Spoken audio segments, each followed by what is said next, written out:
आज की वीडियो में हम बात करने वाले हैं लीवर फंक्शन टेस्ट के बारे में। हम जानेंगे कि लीवर फंक्शन टेस्ट क्या होता है और इसकी रिपोर्ट को हम कैसे देखते हैं और ये टेस्ट हमें कब कराना चाहिए और यदि इसमें कोई एंजाइम बढ़ जाता है या फिर कम हो जाता है तो उसका मतलब क्या होता है। तो यहाँ पे हम आपको बहुत ही सरल भाषा में समझाने वाले हैं।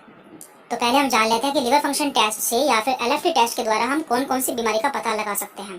तो इससे हम जॉन्डिस, जिसे कि हम पीलिया भी कहते हैं, वायरल हेपेटाइटिस ABCDE, सिरोसिस या फिर लीवर फेलियर, एनलार्ज लीवर यानी कि लीवर का साइज का बढ़ जाना, hepatic encephalopathy, ascites fluid in बेली यानी कि पेट में पानी भर जाना ड्यू टू लीवर डिसीज, और ट्यूमर्स या फिर कैंसर ऑफ लीवर।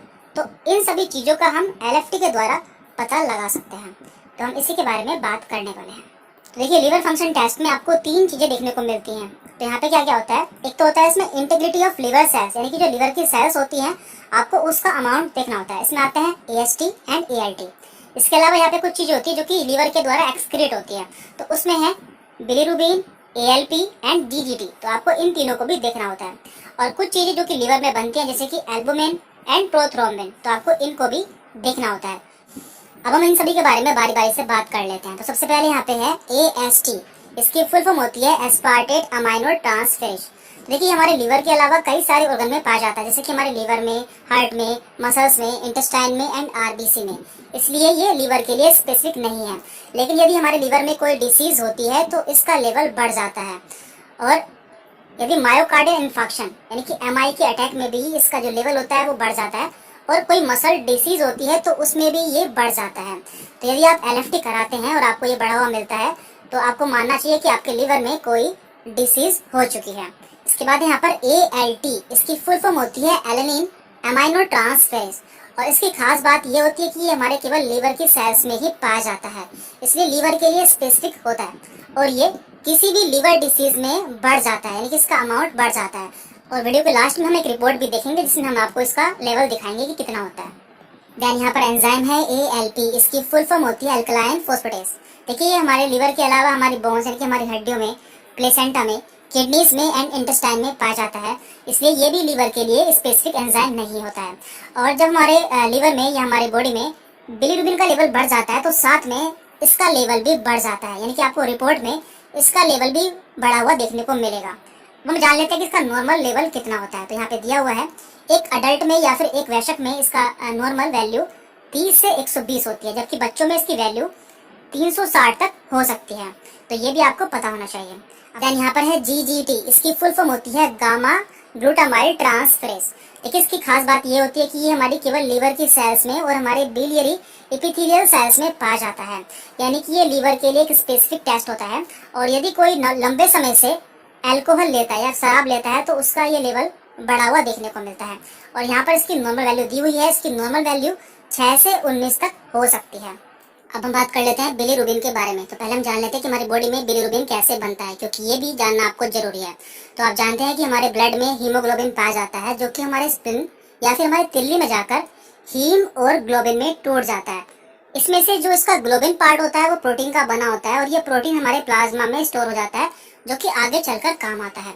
इसके अलावा जो हीम पार्ट होता है इसमें 2 चीजें होती हैं, ये बिलिरुबिन और आयरन का बना होता है। इसमें से इसका आयरन पार्ट हमारे प्लाज्मा में स्टोर हो जाता है, जो कि आगे चलकर काम आता है, जबकि जो बिलिरुबिन होता है ये एक वेस्ट मटेरियल है। इसे हमारी बॉडी से बाहर निकालना जरूरी है, इसलिए ये हमारे प्लाज्मा में हमारे एल्बुमिन के साथ जुड़कर लीवर में चला जाता है और लीवर में इसका कंजुगेशन होता है और उसके बाद ये हमारे यूरिन के थ्रू और हमारे स्टूल के थ्रू हमारी बॉडी से बाहर निकल जाता है। तो देखिए, हमारे ब्लड में 2 तरह का बिलिरुबिन पाया जाता है। एक होता है डायरेक्ट बिलिरुबिन, ये कंजुगेटेड होता है, यानी कि ये वाटर सोल्युबल, पानी में घुलने वाला होता है। इसकी वैल्यू हमारी बॉडी में या हमारे ब्लड में 0.0 से 0.2 mg प्रति DL हो सकती है। दूसरा होता है इनडायरेक्ट बिलिरुबिन। तो ये होता है अनकंजुगेटेड, यानी कि पानी में ये नहीं घुलता है और इसकी वैल्यू 0.2 से 0.8 mg प्रति DL हो सकती है। तो इस तरह से देखा जाए तो टोटल वैल्यू होती है, टोटल बिलिरुबिन होता है D + ID, यानी कि 0.2 से 1.0 mg प्रति DL हो सकती है। तो ये नॉर्मल वैल्यू है। इतनी वैल्यू आपकी बॉडी में या आपके ब्लड में होनी चाहिए। और देखिए, जैसे कि आपने देखा है, जो अनकंजुगेटेड बिलिरुबिन होता है ये वाटर इनसोल्युबल होता है, यानी कि पानी में नहीं घुलता है, इसलिए हमारी किडनी के थ्रू फिल्टर नहीं होता है, यानी कि हमारे यूरिन में नहीं आता है। जबकि कंजुगेटेड जो बिलिरुबिन होता है ये हमारे यूरिन में पास होता है, यानी कि हमारे यूरिन में देखने को मिलता है। और देखिए जब हमारा लीवर बिलीरुबिन को हमारी बॉडी से बाहर नहीं निकाल पाता है तो उसे हम कहते हैं हाइपर बिलीरुबिनिया, जिसके कारण हमारी बॉडी पीली होने लगती है, जिसे हम कहते हैं जॉन्डिस या फिर हम पीलिया भी कहते हैं। और जॉन्डिस एक बीमारी नहीं है, ये एक साइन है कि हमें कोई लिवर डिसीज हो चुकी है। और देखिए जॉन्डिस 3 टाइप का होता है, haemolytic jaundice, obstructive jaundice and hepatocellular jaundice. इनके बारे में हम अगली वीडियो में डिटेल में बात करेंगे। अब हम एल्बुमिन के बारे में बात कर रहे थे। देखिए एल्बुमिन क्या होता है। एल्बुमिन जो होता है हमारे लीवर में पाए जाने वाली प्रोटीन होती है। यदि किसी को लंबे समय से लीवर की प्रॉब्लम होती है या लीवर की बीमारी होती है तो इसका लेवल या वैल्यू घट जाती है, कम हो जाती है। और इसके अलावा ये malnutrition, nephrotic syndrome and protein losing and enteropathy में भी इसका लेवल कम हो जाता है। इसकी नॉर्मल वैल्यू 3.5 से 5.5 ग्राम प्रति डीएल होती है। तो यहाँ पर हमारे पास एक एलएफटी की रिपोर्ट है, उसे भी हम देख लेते हैं। तो लीवर में 3 चीजें होती हैं। तो होता है इसमें बिलीरुबिन, जो कि लीवर को एक्सक्रीट करना होता है, यानी कि हमारी बॉडी से बाहर निकालना होता है। दूसरा है इसमें लीवर की सेल्स, जो कि है एसजीओटी एंड एसजीपीटी, जिन्हें कि हम एएसटी और एएलटी भी कहते हैं। लीवर के एंजाइम एएलपी, एल्कलाइन फोस्फेटेस, और इसके अलावा लीवर की प्रोटीन्स, जो कि है एल्बुमिन एंड ग्लोबुलिन। तो हमें इन सभी की वैल्यू देखनी होती है, तो इनके बारे में बात कर लेते हैं। सबसे पहले यहाँ पे दिया है बिलीरुबिन। तो इसमें 3 चीजें होती हैं, टोटल, डायरेक्ट एंड इनडायरेक्ट।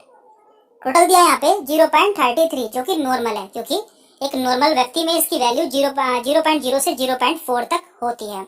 इसके अलावा यहाँ पे दिया है बिलीरुबिन डायरेक्ट, तो ये हल्का सा बढ़ा हुआ है। इसके अलावा यहाँ पे है बिलीरुबिन इनडायरेक्ट, ये बिल्कुल सही है। और यहाँ पे दिया है एसजीओटी या फिर एएसटी, इसकी वैल्यू दी है यहाँ पे 55.2, जो कि हल्की सी बढ़ी हुई, यानी कि लीवर की सेल में कोई डैमेज हो चुका है या लीवर की सेल में कोई डिसीज हो चुकी है। देन एएलटी, तो इसकी वैल्यू भी बिल्कुल सही है। यहाँ पे है एएलपी, यानी कि अल्कलाइन फोस्फेटेस, तो इसकी वैल्यू काफी बढ़ चुकी है, यानी कि लीवर के एंजाइम काफी बढ़ चुके हैं, मीन्स लीवर में काफी कोई पुरानी बीमारी हो चुकी है। प्रोटीन लीवर के बिल्कुल सही है। तो मेनली यहाँ पे दिया हुआ है, तो लीवर का जो एंजाइम है वो बढ़ा हुआ है और लीवर का जो सेल्स है वो बढ़ी हुई है। इसका मतलब है कि लीवर में कोई पुरानी बीमारी हो चुकी है और इसे कंफर्म करने के लिए फिर दूसरे टेस्ट कराए जाते हैं। तो इस तरह से आप जान सकते हैं कि हमारे लीवर में कोई प्रॉब्लम तो नहीं है। यदि आपको ये सभी वैल्यू बिल्कुल सही देखने को मिलती है तो आपके लीवर में कोई प्रॉब्लम नहीं है। यदि आपको इनमें से कोई चेंजेस देखने को मिलते हैं तो आपको मान लेना चाहिए कि आपके लीवर में कोई प्रॉब्लम है। तो उसके लिए डॉक्टर फिर आपको दूसरे टेस्ट कराने के लिए बोलते हैं। तो इस तरह से आप ये जान सकते हैं। तो आज की इस वीडियो में इतना ही था। Thank you very much.